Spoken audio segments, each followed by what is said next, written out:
I see that there's a lot of drinking going on in the chat, and I am a bit jealous of myself. Good evening, ladies and gentlemen. Welcome to the Smoker Show, Season 2, Episode 20-something. I don't know. A lot of these going on. Welcome. We have a special guest with us tonight, but first, let me introduce my beautiful, my very well-tanned co-host, Mr. 𝗲𝗂𝗍𝗂. Phil, what's up? That beautiful tan right there. Look at that. Look at that beautiful tan right there. It is. It's truly amazing. It is a work of art. It feels kind of odd. It feels a little strange. First of all, not having you sitting next to me. That's number one. Yeah. And I miss you. I miss you horribly. You need to come back, right? Number two, I don't have any buttons to push tonight. Nothing. Yeah, I've seen that you've got a little rig going on there. Can you explain us exactly? Yeah, did you set absolutely. this up? So Was this Daniel's setup that you stole? Is it like a really high-tech advanced? This is an original. This has nothing to do with Daniel. Daniel did help me out with the camera. We'll talk about that because I think Daniel was on the birthday show. I might have been a little bit too drunk to treat him properly. Drunk on the so birthday. We'll try to treat him properly on this show. But yeah, look at this. Oh, and by the way, I'm sorry, everybody. They got used to me in my full high definition beautifulness. And now I'm not. Sorry. Now I'm not. Now I'm pumping through you, and it's I just don't look as good. Zoom sucks balls, man. I don't know what to say. Look at this. Okay, so I have my beverage. Yes. Right, and I got my microphone, and I got something else hidden here. So watch. I can have a drink. Watch it. Wow. And I can talk to you. Yeah. And then if I go here, Yeah. Wow. I get my vape. I think we should patent that. Beverage, mic, vape. I definitely think that we should patent that in a hurry. Before. You know what I just realized? What? Mic, vape, mic, vape, mic vapes. Mike Vapes. Mike Right there. Vapes. It's unbelievable. Well, I do miss you. I enjoyed the time that I spent down there, and hopefully I'll be able to come down, and we'll do it again soon. It was a nice break for me. The kids really enjoyed. I just love coming to see you, and it was just a very, very long time. But, it is the coronas and the COVID, so we just have to do the show from separate locations, just like we did before, unfortunately. By the way, I know you don't want me to look at the chat, but they did say that I'm clipping a little bit, and I did notice when you were playing the intro sounds, the loop, it did seem a little overdriven. It sounded a little bit like a little noisy. Bill Tarling says that the audio is good, so I'm going based on that, but I did cut you down a little bit. By the way, let me correct this up so I can hear you a little bit better. And by the way, the telephone lines are working. 215-383-5752, 215-383-5752. Call in. Especially during the MTL discussion with Daniel. If you have any questions or comments, if you just want to participate, we'd love to have you. Yeah. Thank you to John Haymaker for the super chat. Carol Baskin fed her husband to the tigers. That is an absolute fact, my friend. That is the most factual statement I've heard in vaping with all this drama that's going on in the last 2 weeks. But without further ado, let me go ahead. Now they're saying that I'm echoing, just to let you know. So, but I didn't have any of these technical difficulties when I was running the show from Listen, here. let me tell you something. There's nothing's changed on my side. So let me just go ahead and talk for a second. I'm talking for a second. Hello. Okay, let me try this. Hold on. Dimmy, did you take your hairspray home with you? I did. Yes. Okay, good. All right. I don't think that there's anything here, but I haven't changed anything. Everything on my side is fine. All right. Audio is good, video is good, whatever. This is the problem with you when you read chat. Greg says that. Let me tell you something. This is the problem when you read chat. You get sidetracked and you pick up on one or two things. Just let the thing roll. If there was a problem, I know how to solve it. I'm like how did I know that Wrench Reviews was going to be here? I'm like the Vanilla Ice. Okay. Wherever Daniel is, Greg is always. Speaking of Daniel, let me go ahead and introduce our guest. Of course, you know him, DJLSB. This is his YouTube channel. If you haven't subscribed, please subscribe. And this is his website, DJLSBVapes.com. A lot of useful information on here, giveaways, blogs, all kinds of cool stuff. Ladies and gentlemen, Mr. Daniel Batista. And by the way, newly engaged Mr. Daniel Batista. Congratulations on behalf of me and Phil on that as well, too. Thank you. And might I add that I said this to you before we started the show, but you seem just very, very happy. And all your pictures, I was trying to find a picture of you today on Facebook to put on the flyer, and it was very hard to find a picture of you by yourself. Because you're always with. Yeah. It's very, very hard. But what I did notice is if you take those pictures, you should do that because you're a technical guy. If you take all those pictures and you montage them like one behind the other, your facial expression is exactly the same on all the pictures. Just a huge smile, and that means that you're in love, and that's a beautiful thing. Thank you. Yeah, that is true. All right. So okay. So first of all, Daniel, I want to get right into this because I was down at Phil's house this past week, and we had this discussion, like this inner discussion, and we started getting some messages from different Chinese manufacturers as well too, discussing the. Okay, hold on a second. Okay. Hold on a second. I got it. What happened? Did you get sidetracked? Were you looking at the? No. I got it. You were in the comment. You were in the comments. Should be okay. I had to crop the shot again, and that's why I did it. But it should be working just fine now. Hold on. Okay. See here. Screen capture is done. That's done, and fill is done. Done. Okay.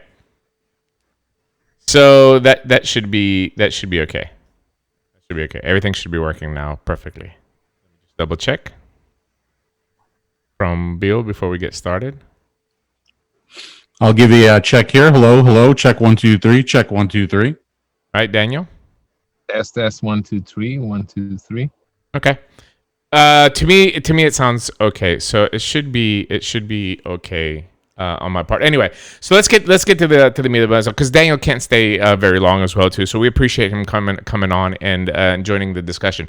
So the topic tonight is MTL, and now Daniel, you would agree with me that between 2015, late 2015, and 2018, early 2019, we couldn't find an MTL atomizer on the market.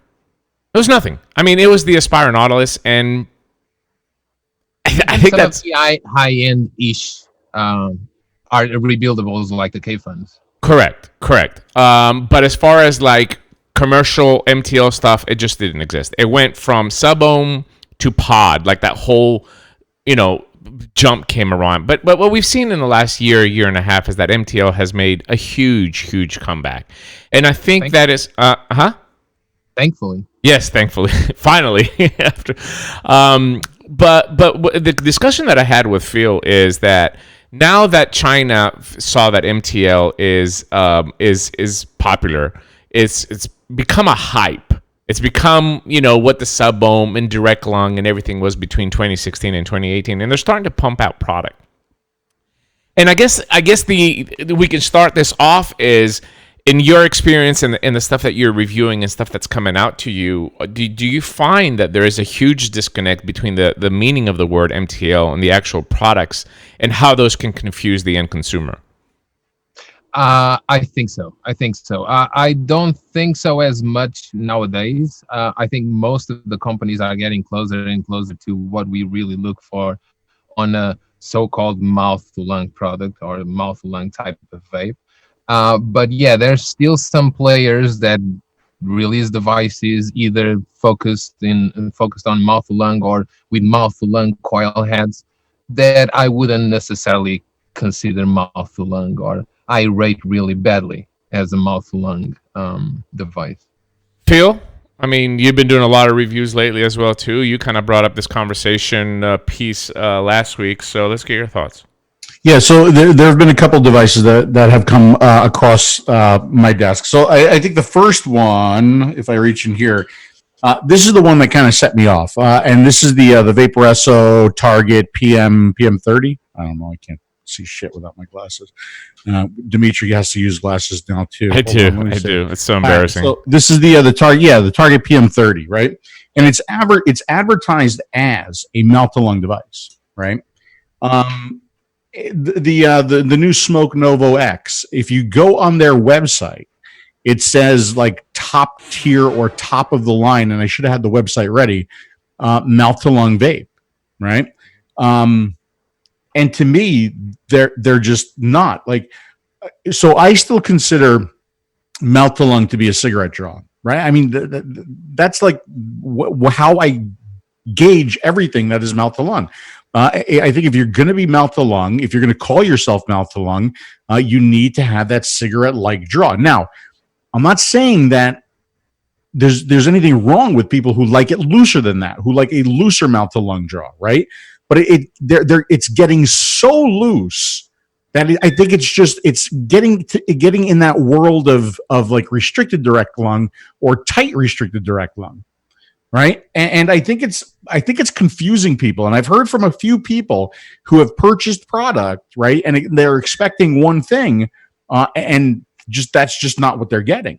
Daniel, it had a very nice description when we talked about this before the show got started, and he called it sloppy MTL. And I think that is it's very accurate.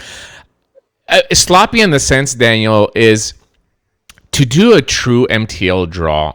It's not just to restrict the air.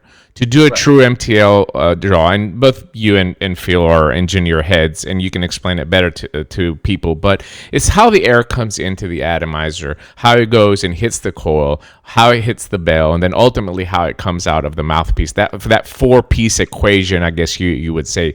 But what we're seeing a lot of the Chinese companies, and I have a few devices here that I wanted to talk about as well too, is what they're doing is just restricting the air. And that doesn't necessarily make it MTL. Can you expand on that a little bit more?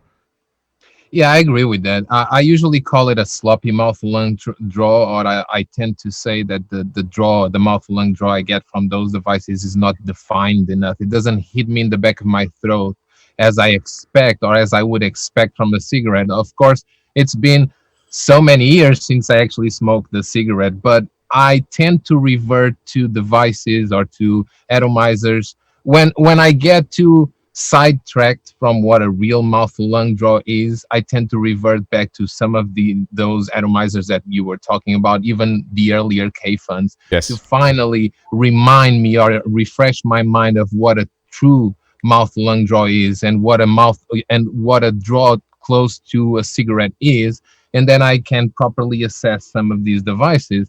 And even when we talk about pod systems, we have the perfect example, like for instance is the 𝗂𝗟𝗏. Yeah. The 𝗂𝗟𝗏 was a huge success, but I wouldn't even consider that one a mouth to lung either.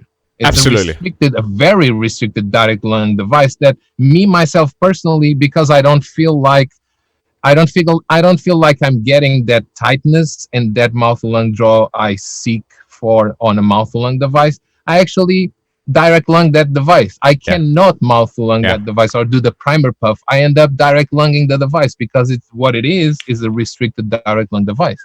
And then that's it. I usually call it a sloppy mouth to lung draw. That is really interesting. Phil, on that, do you think that that switch became because vapors went back to MTL and not necessarily we took MTL as a tool to assist in harm reduction? Yeah, no, and I agree, but I want to touch on something else first, right? Because I love when Daniel calls it a sloppy mouth to lung, right? Because when I do first of all, I think at this point, everybody knows that if I don't get my throat hit, I am not a happy guy, right? It's just not satisfying to me if I don't get throat hit. So, but what I look for in throat hit, and Daniel touched on it, right, is a tight, defined, thumpy throat hit that happens right about here. Okay. Now, when it's sloppy throat hit, it actually lowers. It lowers and it spreads, and it gets uncomfortable, almost to the point where you want to cough, right? But there's two kinds of incorrect mouth to lungs, and I think there was one kind that was incorrect like years ago, and there's a new kind that's incorrect today. That's more prevalent today. The kind that was incorrect years ago was when things were calling themselves mouth to lung strictly because they were restricting airflow, right? And you can't do good mouth to lung strictly by reducing airflow. It's more than that, right? It's air velocity, it's the velocity hitting the coil, it's the diameter of the shafts, it's the diameter of the mouthpiece. It's all these things that come together to make good mouth to lung. But now what we're finding is like we kind of got those smaller shafts, and now it's like it's too loose. The draw is too loose, right? So you have those two things that it's like different. You have that sloppy mouth to lung where the air path isn't necessarily right, and you have that other where where you're just trying to like create mouth to lung by reducing airflow. But you have this new thing now where you're calling it mouth to lung, where it's really not. And Daniel mentioned the perfect device, right? How popular was the 𝗪𝗏𝗃? And this is something that I just have a hard time mouth to lunging, because it's almost like it hurts the mouth, because you have to take like you're taking. It's happening so fast. The air is coming in so fast that like it expand. Your cheeks expand too fast, and it's actually uncomfortable. That's the perfect description of a loose MTL drug. Like the vapor enters your mouth too fast, and it doesn't in a cigarette. It does not. In a cigarette, the smoke, as you're pulling onto it and it's burning the tobacco, the smoke that comes in slowly accumulates in the mouth for you to swallow it afterwards, or inhale it, I should say, not swallow it. But you could swallow it if you want. But that's the 𝗪𝗏𝗃 was a huge success, one of the most popular pot systems for vapors, in my opinion. And again, people are going to argue with me, and you're like, oh no, millions of people quit smoking. No. Obviously, not millions of people did not quit smoking with the 𝗪𝗏𝗃, and I think that's very, very important to put out there. But it was very popular for the vapors, and I think that transition where we quit smoking, let's say early 2010, 2011, we quit smoking, mouth to lung, then 𝗪𝗏𝗃 became popular, and then vapors started going to higher nic salts, so they needed devices to accommodate that, but they didn't want to go back to a cigarette. So they kind of, it's kind of like the existing vapors created this loose MTL draw, or not proper, if you want to call it that, as Todd calls it, to accommodate the existing market of vapors. But do we agree so far? So it's like a vapor MTL versus a regular MTL. Does that make any sense? And I think I called it just that in my last video. I said there's kind of like two MTLs now. There's like that vapor MTL, and there's like a smoker MTL, right? Right. By the way, your questions are being collected by Bill Tarling. Thank you, Bill. That's in the chat right now, and he'll pass them on to me, and I will forward the questions as soon as they accumulate. Or you can call in 215-383-5752, and the phone lines are open. So if we can agree that we have vapors MTL, and then we have regular MTL. The biggest issue that I find with this is, how is a new person gonna be able to distinguish that the product that they're gonna buy is going to be for them? Yeah, that's very easy. It's very easy. Okay, all they got to do is they watch my reviews, right? Maybe Daniel's too, right? And they check this out, right? But of course, they're not going to watch my reviews. That's the problem, right? The problem is they're gonna miss a review. They're not gonna see that. I'll go back to that. So this is the draw tightness thing that I've been doing. I can't tell you how many compliments that I've gotten on this, and how many people find this extremely helpful. And I'm going to expand this. I'm going to try to make it more detailed, a little bit more accurate. Daniel and I, we actually talked about something a while back. We talked about, a way and a method to actually measure the draw resistance through an atomizer, right? But it's a challenge. It's a challenge to make it recreatable. It's a challenge to get a perfect seal on, every kind of mouthpiece that's there. And so that's why I'm kind of using this draw tightness estimate to give people an idea as I use these, where they fall. What can you compare them to? And, the cigarette kind of being king, right?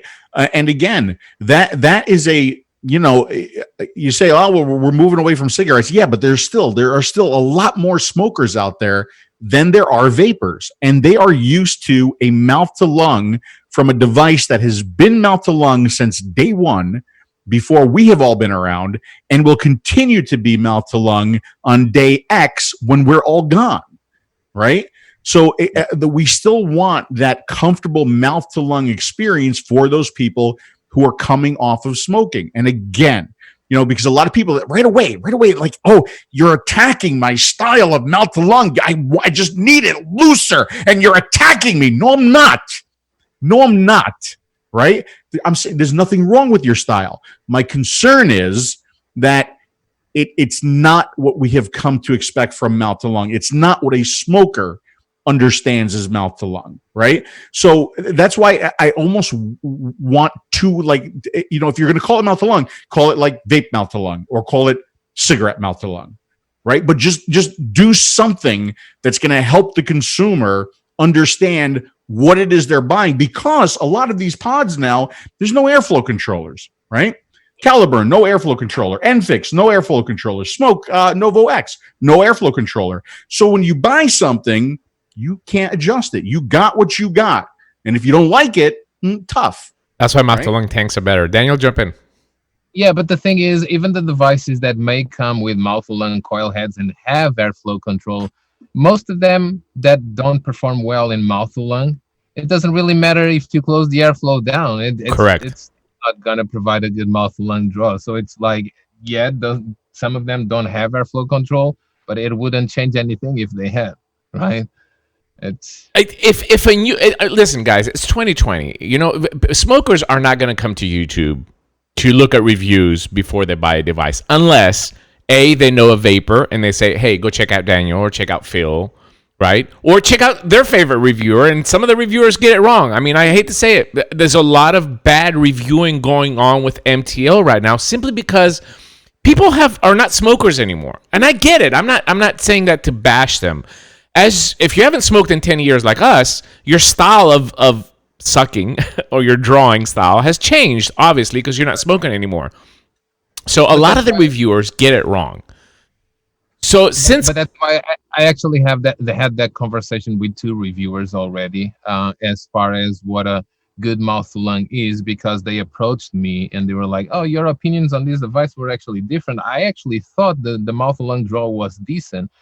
And my opinion, my advice to them was, I went through a couple of good mouth to lung devices, especially older ones, the older 𝗡. I was like, do you have a 𝗡? Do you have do you have these? Do you have that?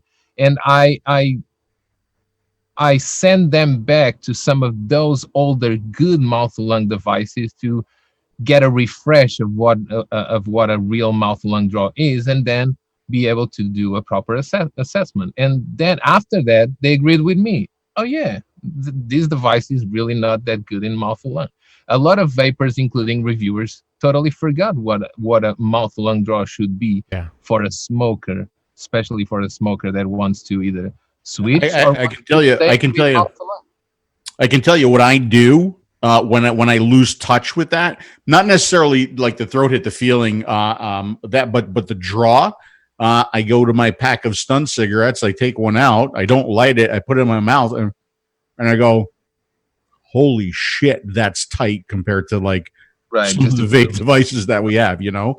And it is. And I think a lot of people forgot how tight a cigarette is. I think the Aspire Nautilus, the original Aspire Nautilus, is another good starting point. You know, the Aspire Nautilus helped millions, literally millions, quit smoking, right?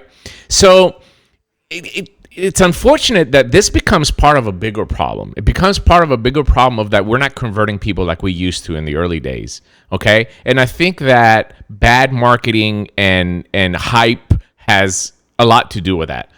There's literally, if I open up any website right now, you know, hundreds of starter kits on these websites, and some of them are labeled MTL, but they're just not good products for people to start off. And while I'm on this, you know, reviewer rant as well too, I mean, this fascination that an MTL has to do RDL as well too is just beyond me. I don't get it. You know, from a vapor's perspective, I get it. If this is the way that you vape with a loose MTL or a restricted direct lung, I get it that you're trying to find that happy medium. But if something is labeled MTL, I mean, literally on the Aries, people complain sometimes about the, you know, because it has too many graphics on the bell, but it says MTL RTA right on the, you can't miss it. It's right there on the bell, and then people are trying to direct lung it, and they're like, "Oh, well, it doesn't do restrictive direct lung." But it, you know, it's not designed to do restrictive direct lung. Now, if you can do it, that's a different story. And that crossover is creating a lot of confusion for consumers. Daniel, don't you think that that's the way? I mean, if you're going to review an MTL, say it's good MTL or bad MTL. Yep, I agree with that. But it's still justifiable because some reviewers just lost the touch or lost the sense for a good mouth to lung. It's just a matter of, again, reverting back to a good one to refresh your memory and then you will be able to proper assess some of these devices that claim to be mouth alone.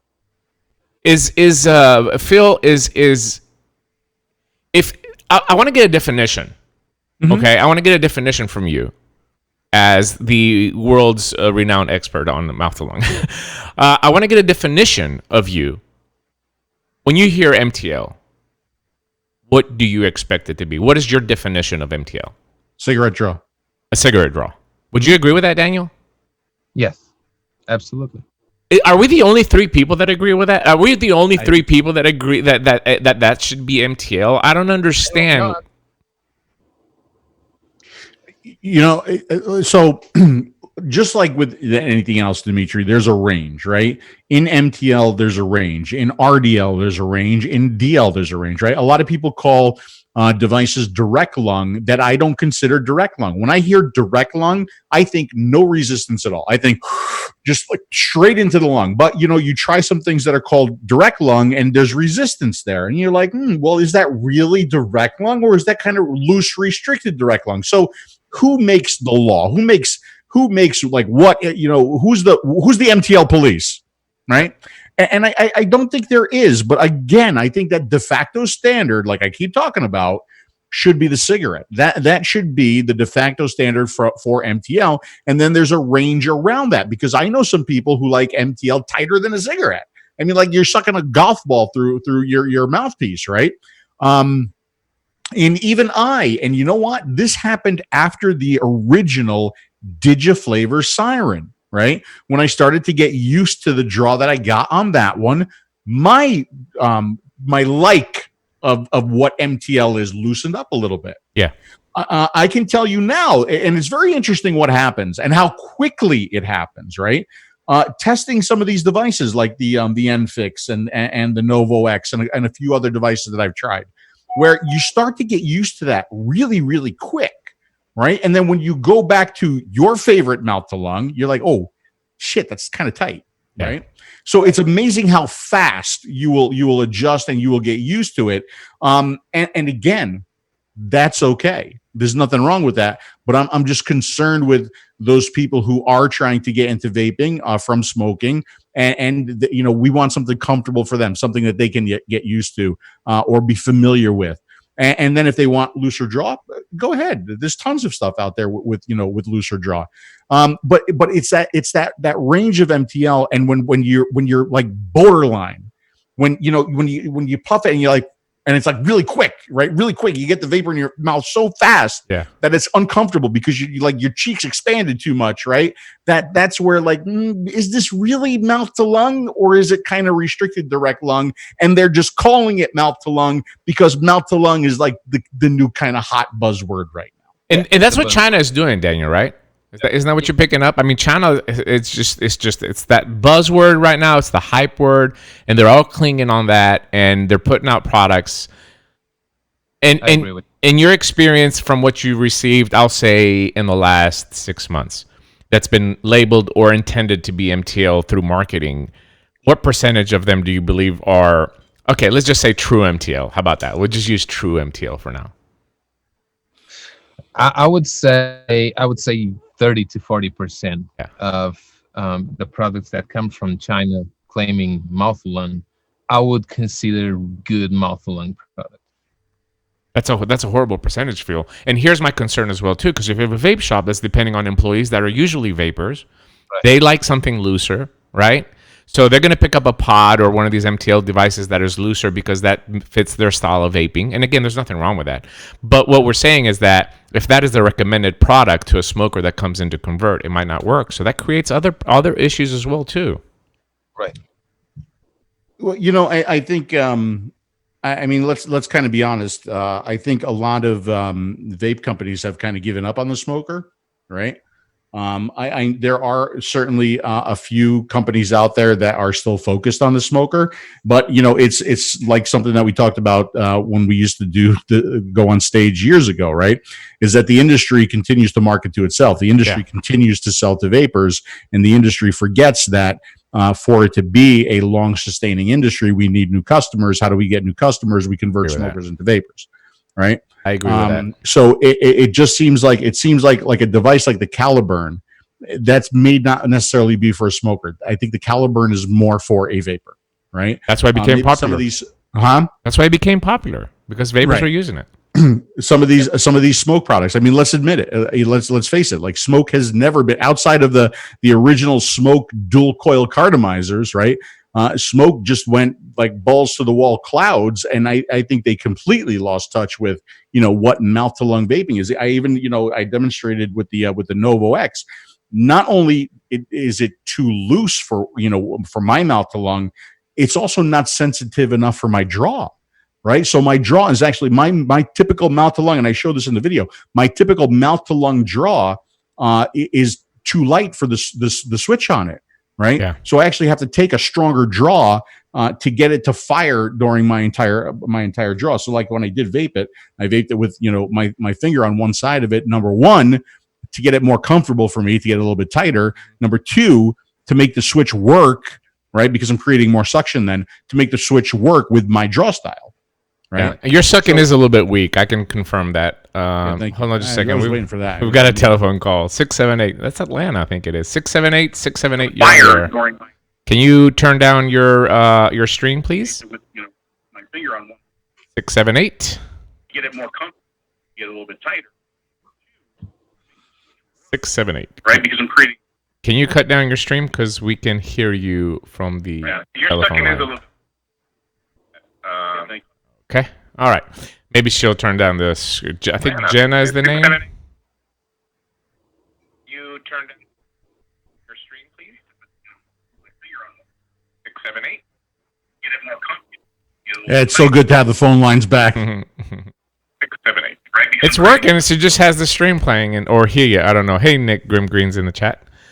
Welcome to the chat. The comment from Nick is, you have to meet smokers where they are. I've talked to thousands of smokers that were only able to switch with the sub-tank. Vaping isn't one size fits all.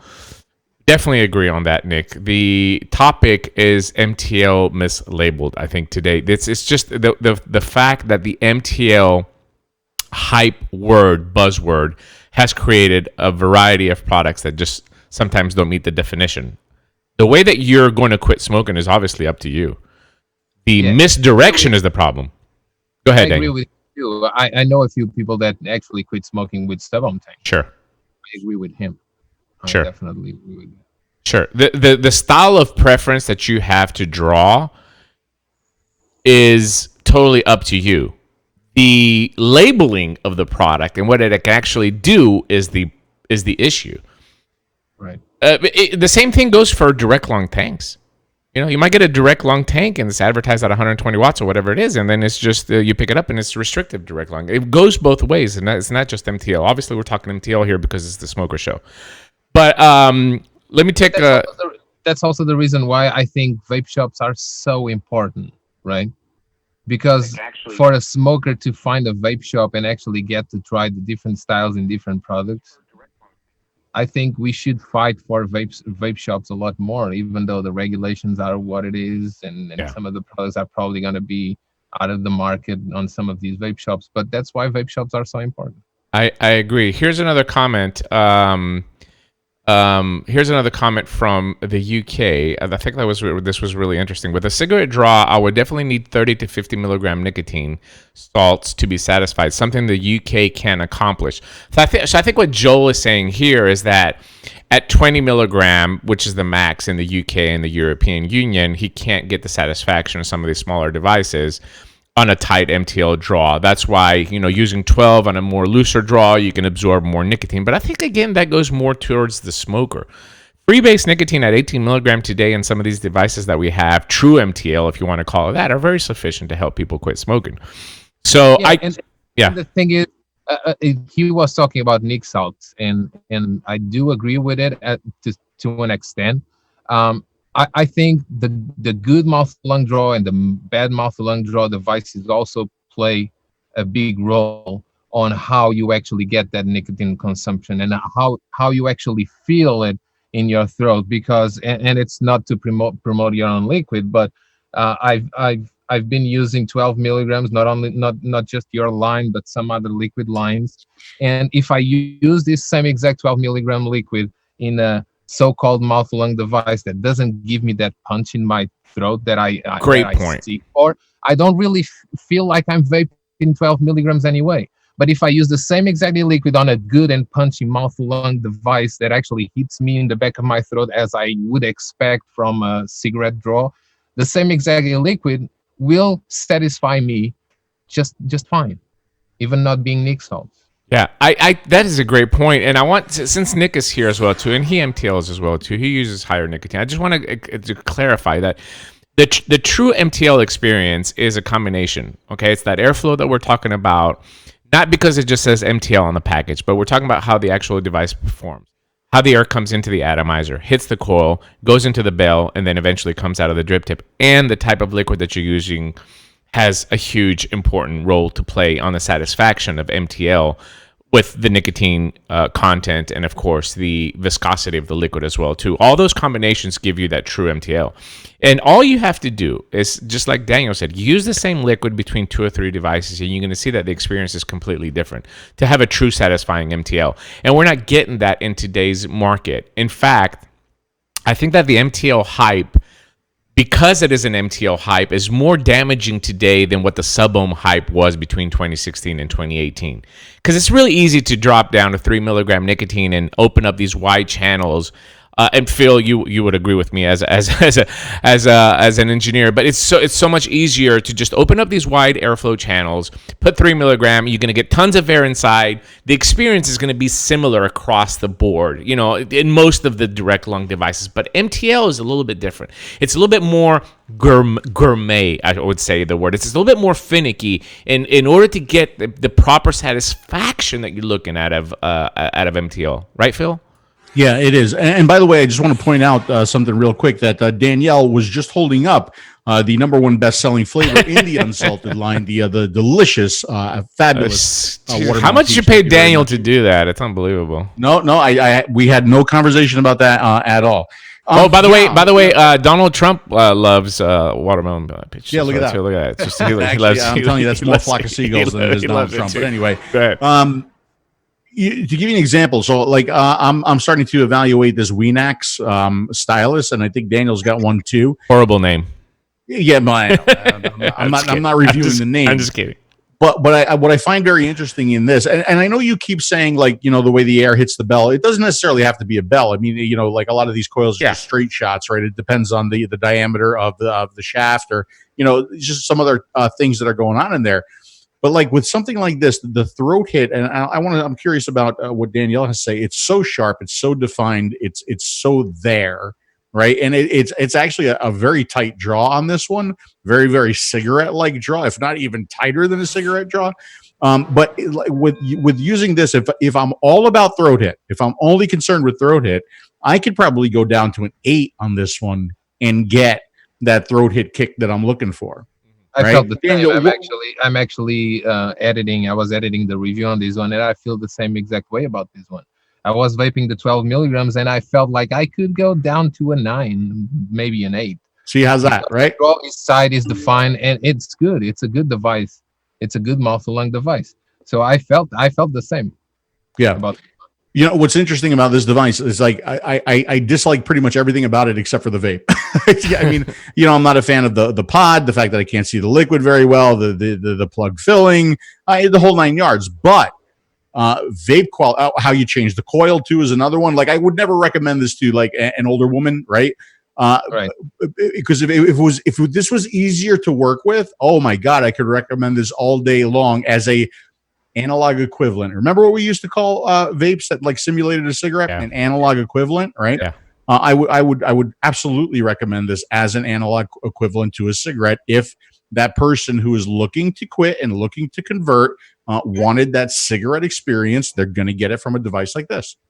Do you think that reviewers should change? I don't know, should change, but should we start defining products a little bit? I mean, look, I'm not going to lie to you. I've seen reviewers that don't know how to mouth to lung try to do a review. They literally don't know the action of how to inhale the vapor.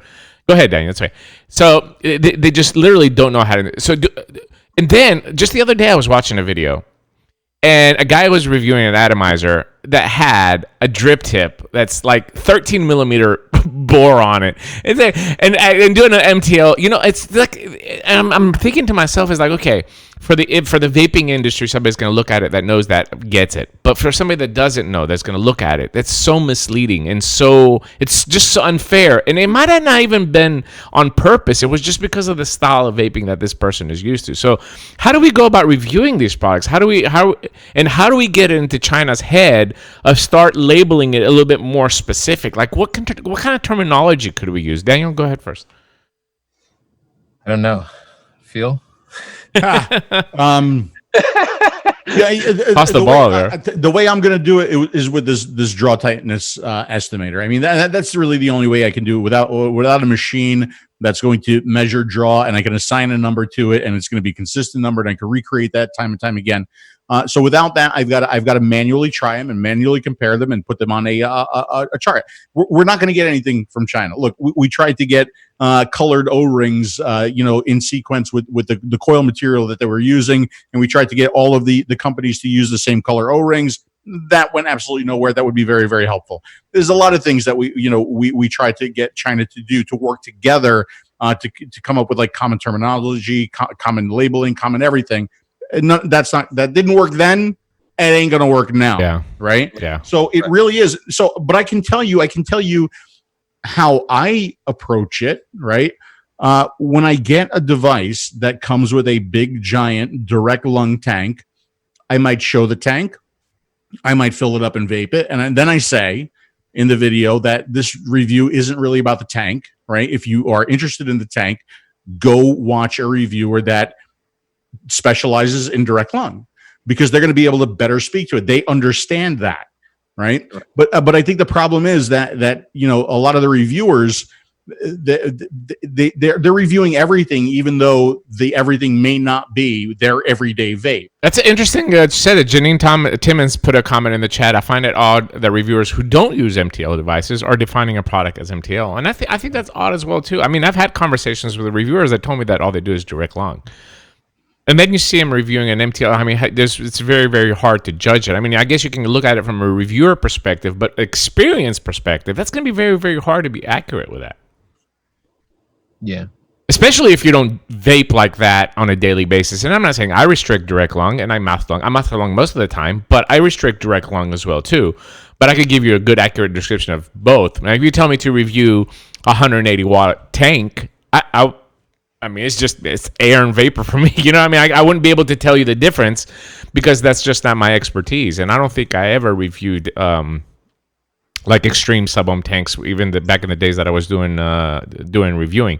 But as far as terminology is concerned, Phil, what would be more accurate? I mean, what would be, as far as we mentioned true MTL, for example, like what would be more appropriate as far as like trying to name some of these different styles? Yeah, who the hell knows, right? But so I don't know, loose mouth to lung, or vapor mouth to lung and cigarette mouth to lung, loose mouth to lung, tight mouth to lung, medium mouth to lung. I don't know. But then again, even when you talk about those, when you come up with those terminologies, right? Who's gonna like put a meter on it and say, okay, well, this is true mouth to lung, this is loose mouth to lung. You really can't. So it's kind of up to the reviewers to try to communicate it as best as possible. If not, it's up to the consumer to go into a vape shop. And like Daniel said, this is where the benefit of the vape shop comes in, because you have a consumer that can go in there, hopefully, as vape shops close all over the place, but potentially try these things and find out what's comfortable for them. But you touched a good subject, and I would say these companies should go back to doing what they used to do years ago. They should hire reviewers more for R&D. If they don't have a proper meter to actually feel a perfect mouth lung, or they don't have the perfect experience, because most of them manufacture these products, but they aren't even vapors. Just hire reviewers like ourselves or other reviewers for on the R&D stages of their product to actually assess and evaluate what type of draw it is. And if it doesn't meet their goal, then they may end up taking suggestions and redefining the product, or changing and adapting and fixing the product. Years ago, and I think Phil would agree with that, years ago, as reviewers, we would be hired or asked a lot more on the R&D stages of these products. And we used to provide a lot of insightful feedback to them. We used to do it for free for a lot of years too. Well. Nowadays, they just pump out products and they name it, they label it mouth along. The consumer is the beta tester now. That's the problem. Yeah. I got an idea. Okay, I'm gonna throw this out there. I'm gonna offer this to any vape companies. Okay, you know how like they put the good housekeeping seal right on things, right? 𝗵𝗵𝗺𝗀 mouth to lung approved seal on your product. You just go ahead and send it to me. I charge you a small fee. I try it, make sure that it's satisfying 12 milligram, make sure that it is a real mouth to lung, true mouth to lung. We actually talked about that with Inikin, Daniel. We talked about being, as a company, Inikin, which is known to put out good MTL stuff over the years. It's one of the companies that kind of stayed true to the MTL game all these years.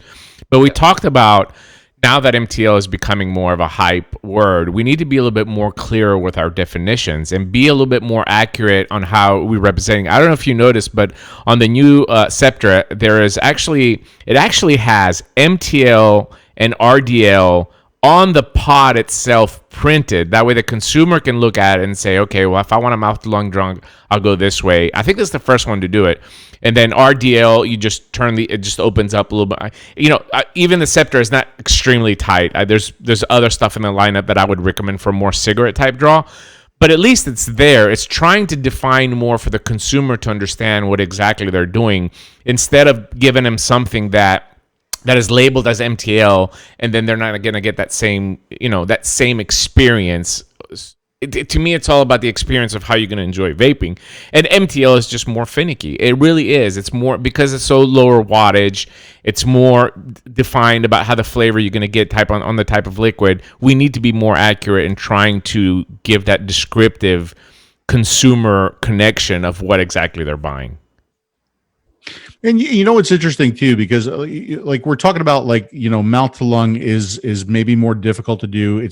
I think that there are a lot of vapors that are like really picky with their mouth to lung, maybe more so than vapors who like their direct lung would be, right? They like a certain thing, and that is what they like, and they want that flavor, they want that draw, they want that throat hit, they want that experience, and they're very, very picky. And if you remember, before the days where mouth to lung became a little bit more common, first with pods, and now we're seeing a lot of mouth to lung tanks. How did you get mouth to lung back in the day, right? Maybe with an Aspire Nautilus, but even before that, when we were talking about rebuildables, how did you get mouth to lung? How did you get quality mouth to lung vape? You spent a lot of goddamn money. That's how you did it. Yeah. Right? Because it was all high end. All high end was really the only world where you got good quality mouth to lung rebuildable. Yep. Right?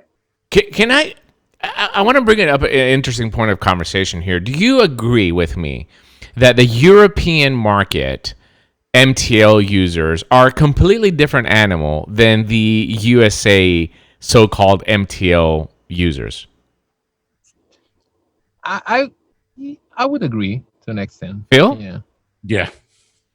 Here's what I found really interesting. I saw it with the 𝗬𝗍. The 𝗬𝗍 one was loose, and we got raped in Europe. Really? Because the MTLers there said it's too loose, right? And then we come up with the 𝗬𝗍s 2 to address that, because it's a true MTL tank, and everybody in Europe loves it, and people in America say it's too tight. It's weird. I find it weird that we have these two markets, and then you have China that's trying to please this entire vaping market. They can't make different ones for Europe and different ones for America, so they're dumping something that's halfway. Like, it's like too tight. It's not too tight. It's not too loose. But then there's a solution for that. You develop the same product and you call it EU or European mouth and lung, and then you develop the same product for the American market and you call it USA MTL. Yeah. Oh, That's a $1 billion idea. Well, I don't know about billion, but it's definitely $1 million idea. That for both markets. I truly believe that the purest MTLers are European, and a lot of the people there that are dedicated MTL users have been for many years, and we've seen this in Germany and France and Italy and Greece and Portugal. These dedicated MTL users are very passionate about MTL. They know exactly what they like. They're very defined about their liquids. A lot of them vape tobaccos, but very, unique and crafted tobacco. So they can really pick out the gourmet flavor in it. So they want a true MTL tank. But what I find really interesting is that we don't have that same experience here. In fact, I've seen reviewers here in America say that MTL is dead. I remember when me and Phil were dinosaurs in this industry, right? When we were walking around with a K-Fun in 2016, people called us dinosaurs. Like, MTL? What the fuck is that? Nobody MTLs anymore, right? 3 milligrams is where it's at. That's what everybody told us. Now it's making a comeback, but in a different way. Go ahead, Phil.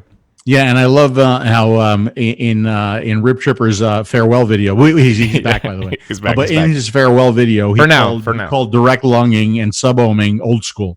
Yeah, which I like. Wow, how we go around in circles. You know what I mean? Because when we were walking around vape events where everybody was sub-ohming, direct lunging, blowing giant clouds, and we had our mouth to lung devices, we were old school.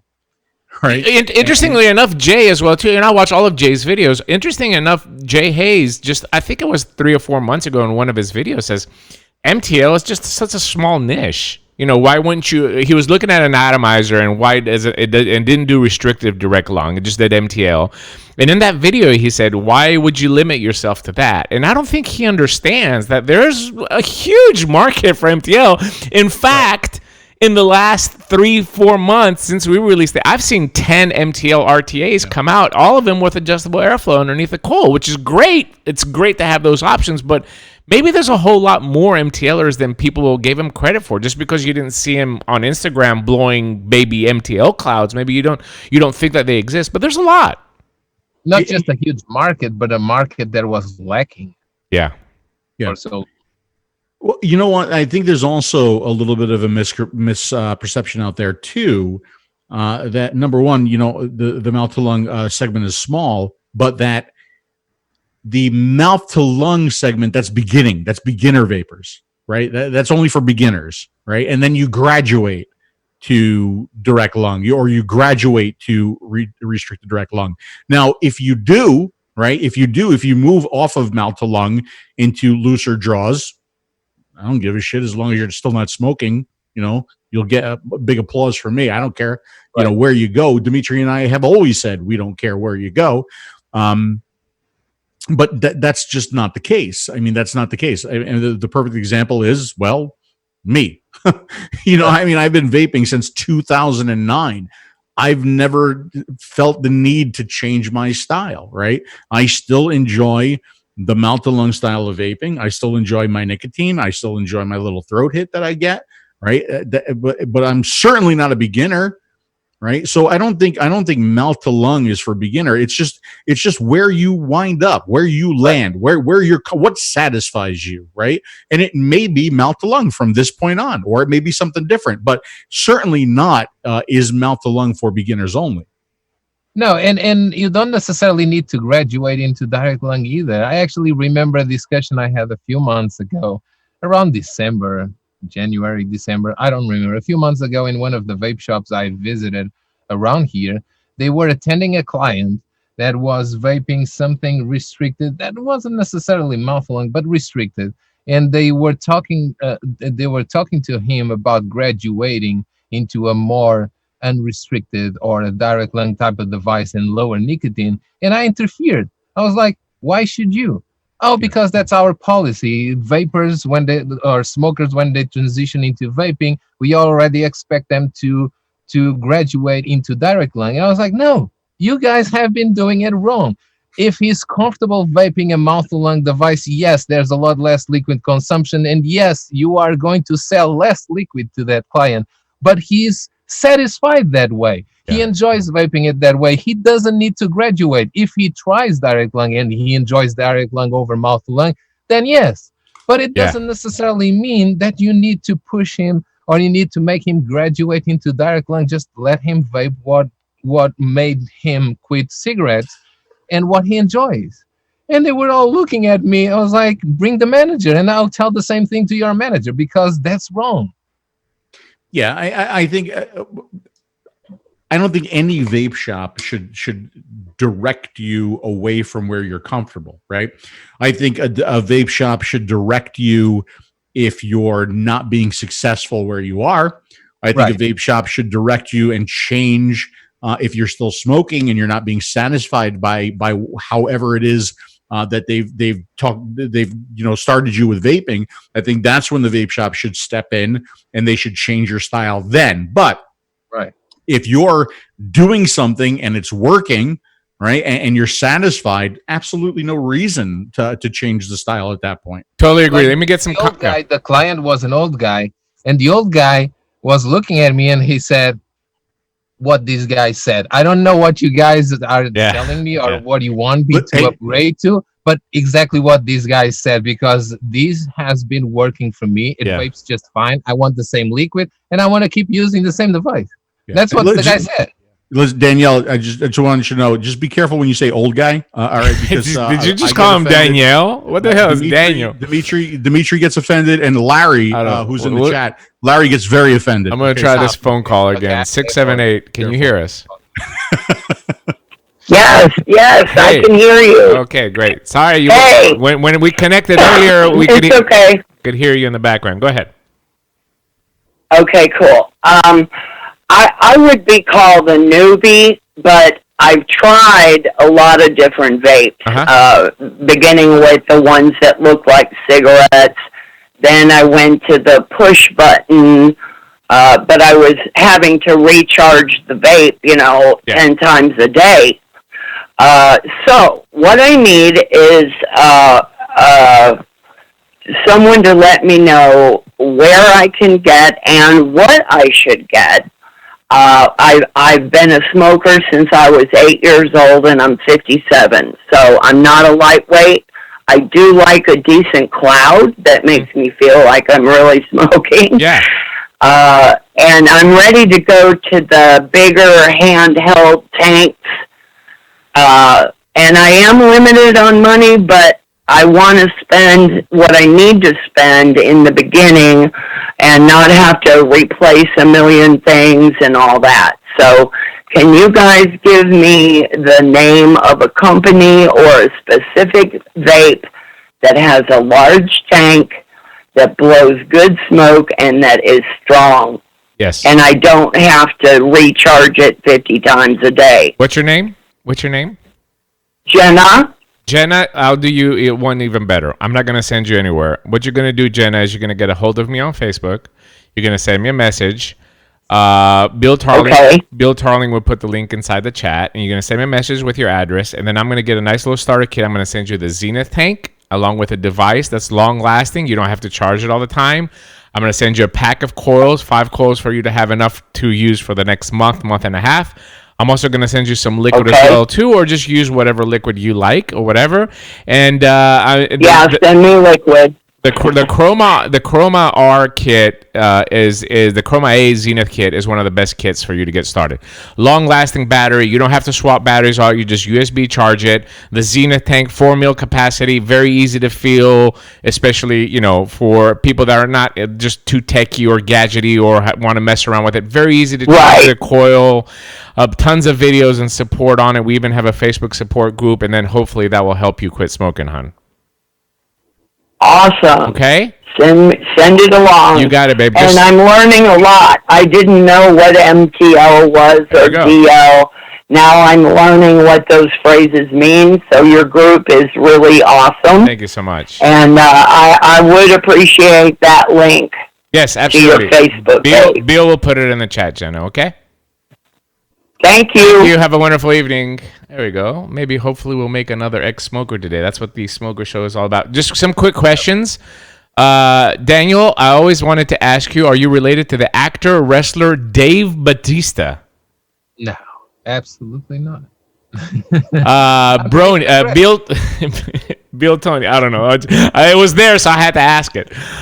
Do mouth-to-lung hits bother your throat over a period of time? It says he does it for him, but he still goes back and forth. I would say if mouth-to-lung is still the way he enjoys vaping, lower down the amount of nicotine. Beautiful. That's exactly right. If you're vaping for a very long time, MTL, and it's bugging your throat, maybe cut down one step down to Nick. But honestly, the throat hit, I have to have it. So I don't know if we're confusing the two of a throat hit, or does it bother your throat? Like, does it irritate it? If it irritates it, cut down your Nick. But that thump, that oomph, is part of the MTL experience. I'm literally, this 12 milligram that I have inside here with tons of menthol culottes and all kinds of shit inside. It's literally gang banging my throat every time but I enjoy that. I need that, right, to properly MTL. So I hope that's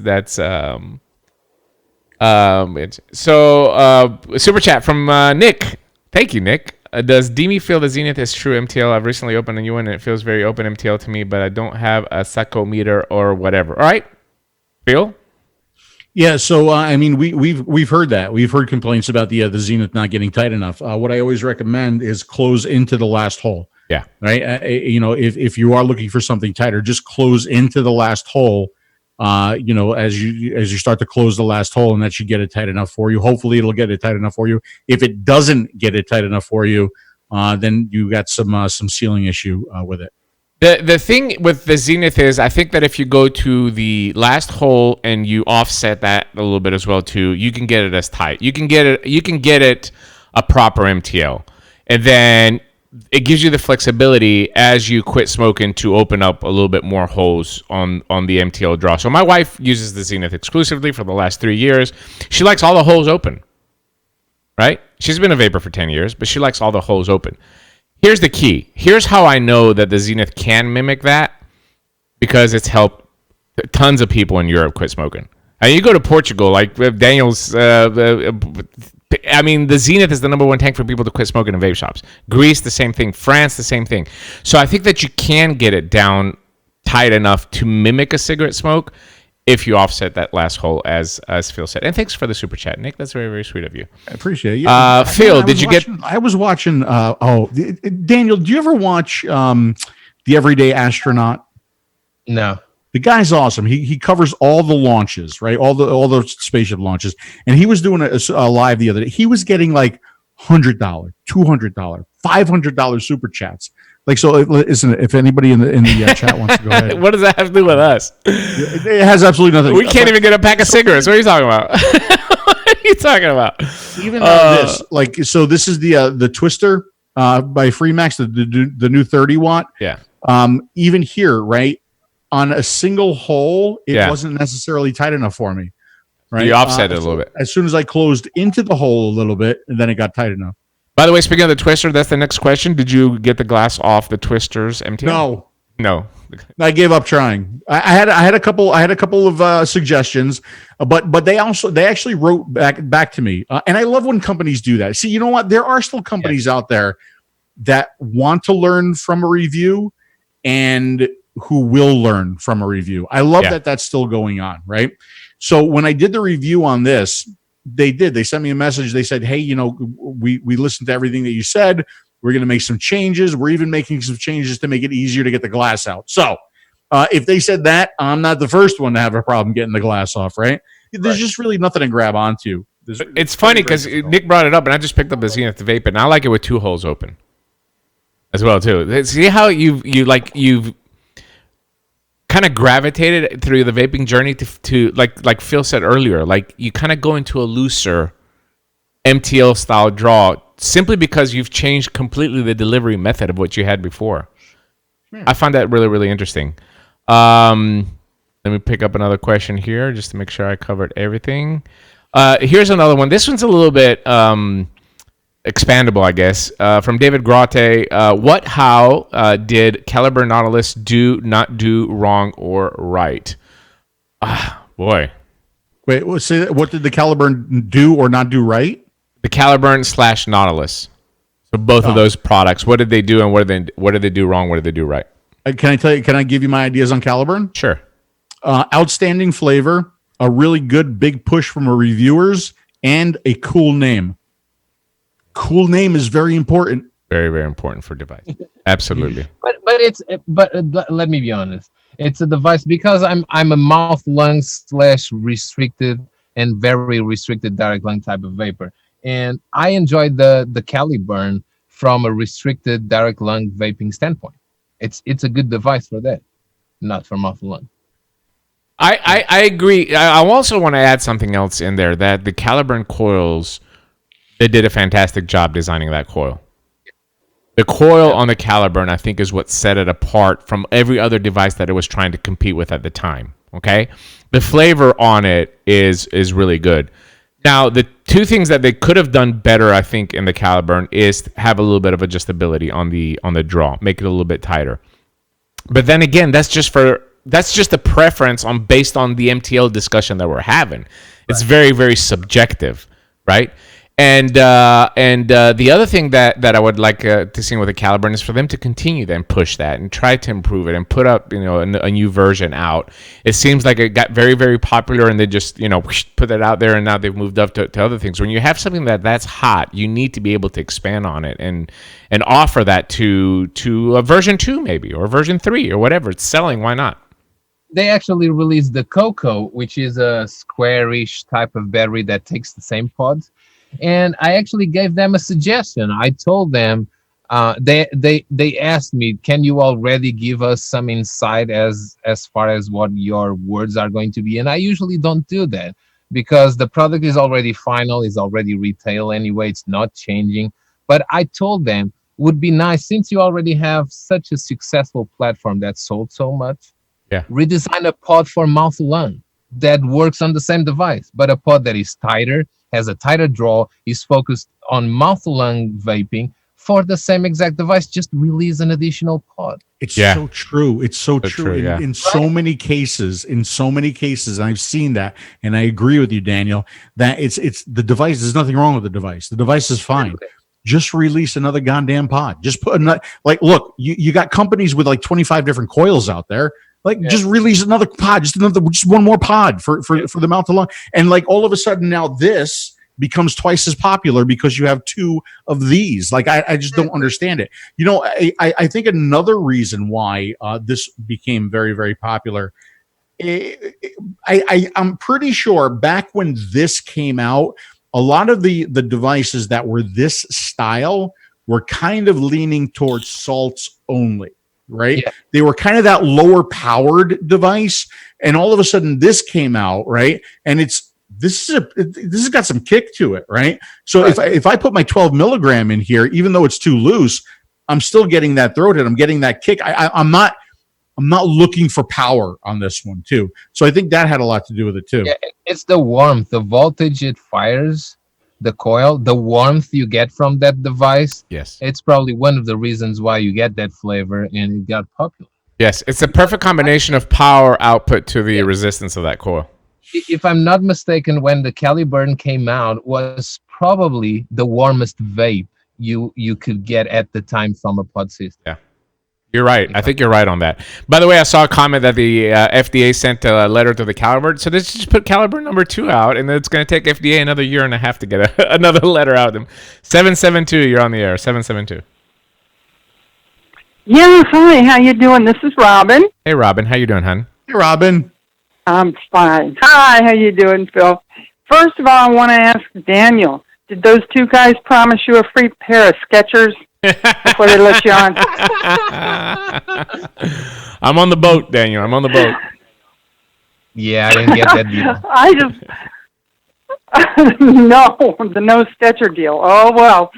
All I really wanted to comment on was about the two different types of tanks. I mean, I've stuck with Innokin products for years, and as far as the single best MTL tank, it's still hands down that Zenith tank. I mean, all I ever have been vaping on it has been all the way down to the one hole. Yeah. Cut that one in half, and it's an absolute flawless, tight, Thank mouth you. to lung Yeah, draw. you hear that, Grim Green? Nobody else needs to be looking. There's just jillions of those products, and I look at it, I go cross-eyed. But if people would just understand that, what a great investment that is, and get a handful of those, fill them all up with different flavors, it's perfect. Thank you, Rob. And that's what I usually, I vape in that, during the evening. I like that once I've had supper. That's at night. But when I get up in the morning, I'm starting with the coffee. I love my 𝗧𝗵𝗶𝗀 tank, and I picked up a handful of the Ajax tanks once my 5-year-old, 6-year-old iSub tanks went. I said, all right, it's just time to start off fresh. And that's perfect for wide open, direct lung. And you can use, so that in case there's possibly new vapors listening about it, just in my case, I know, as you say, everybody's different. For me, I didn't have to make any big adjustments or changes as far as my e-liquid. It's still just 3 milligrams. It's still going to be either 80-20 or 70-30. It works perfectly in both tanks. So doesn't have to be a huge scientific experiment and now what do I use for this and what should I use for? It can be simple. And either one of those seemed to work well for me anyway. And it worked for my cousin, who finally, after 8 years of my vaping, I talked some sense into her, I guess just enough. About 6 months ago, she was open to try and vape instead of smoke. Sent her a quick disposable, make a long story short, in a flavor I knew she'd love, because we both love that kind of cherry tobacco, because both of our dads used to smoke those old brings memories. cherry tobacco pipes. Yeah, back in the 50s, that was the thing that men did. So it's kind of a sentimental thing. But anyway, I fired off one of those little disposables, and I told her, call me when you get it. I want to hear you on the phone when you first try it. We got on the phone, and she said, well, what do I do now, cuz? I said, take that little piece of paper thing off the mouthpiece. And she said, oh, okay. And now what? And I said, and I used the word smoke because I wanted her to just think of it that way, right? And I said, go, smoke it, just do it. And I heard a few seconds of silence. She came back and just, I said, do it again.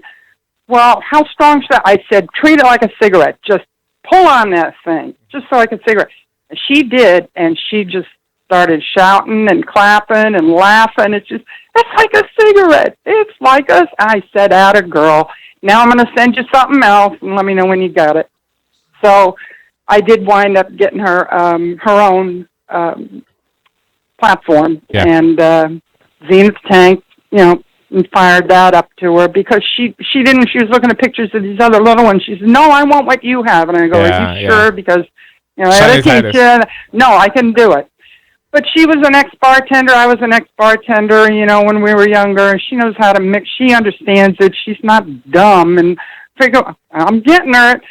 And she got into it. I was on the phone with her. I had her watch Daniel's review on YouTube for the Zenith because, very well explained on both the mod and the tank and the use and what all the little things mean. Make sure it's in wattage mode, yada, yada. She got the hang of it right away. And I said, well, you want to try some other flavors? Nope. Yep. I said, you want to make some changes? Nope. She's just sitting there, bullheaded as always. Says, I love it. This is great. That's all she needs. That's it. This works. And so, hallelujah. So that worked for her, too. What a great testimony. And thank you, Daniel. She was watching Daniel's review there for a whole week until it got to her because she wanted to get it. She wanted to get it all down in her head so she could see it and do it. So that is great fantastic. products. All three of you are great guys, and love you all. Great story, Robin. Thank you so much. Testimony. Robin. If you thank you so much, Robin, for calling in. If you don't believe that vaping can work for you, it's phone calls like this. These are real people that are calling in, and if you're a smoker listening to this or on the fence about trying, listen, it works. I mean, it really, really does work. All you got to do is just have a little faith in it. Maybe try to find somebody that can help you along your journey, and you'll be smoke free in no time. It's truly amazing. That was a very good testimonial, and I think either one of you or both of you will probably remember one of my Instagram posts months ago. My barber,